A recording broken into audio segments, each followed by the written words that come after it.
پاکستان کی مینز اور women's fit بال team کی کھلاڑیوں نے صدر مملکت ڈاکٹر عارف علوی سے ایوان صدر میں ملاقات کی۔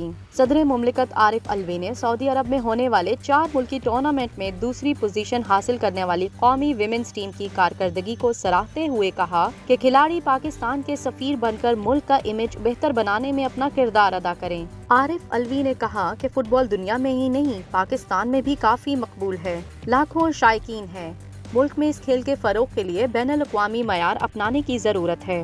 فٹ بال کی حوصلہ افزائی کا سلسلہ جاری رکھنا ہوگا۔ بین الاقوامی شراکت داروں کے ساتھ روابط بڑھانے اور پبلک پرائیویٹ پارٹنرشپ کی ضرورت ہے۔ ان کا کہنا تھا کہ فٹ بال کو ضلعی اور کلب کی سطح پر فروغ دینے کے لیے فٹ بالرز کو تربیت کی بہتر سہولیات اور کوچنگ فراہم کرنا ہوں گی۔ انہوں نے کہا کہ افسوس کہ پاکستان فٹ بال فیڈریشن کی اندرونی سیاست نے اس کی کارکردگی کو متاثر کیا۔ فیفا کی نامزد نارملائزیشن کمیٹی کو ملک میں فٹ بال معاملات سے متعلق مسائل کے حل کے لیے اپنی کوششیں تیز کرنا چاہیے۔ امید ہے کہ این سی کی مدد سے فیڈریشن کی کارکردگی میں واضح بہتری آئے گی۔ اس موقع پر اپنی بریفنگ میں نارملائزیشن کمیٹی کے چیئرمین ہارون احمد ملک نے کہا کہ پاکستان میں 70 لاکھ سے زائد لوگ فٹ بال کھیلتے ہیں، فیڈریشن کے نظام کو بہتر بنانے کی کوشش کر رہے ہیں۔ اب تک ملک کے 163 اضلاع میں تقریباً 4600 کلب رجسٹرڈ ہو چکے ہیں۔ دستاویزات کی جانچ پڑتال اور فزیکل سکروٹنی کا عمل مقررہ وقت میں مکمل کر لیا جائے گا۔ انہوں نے کہا کہ پاکستان ویمنز ٹیم نے 8 سال بعد اپنے پہلے بین الاقوامی ایونٹ میں شرکت کی۔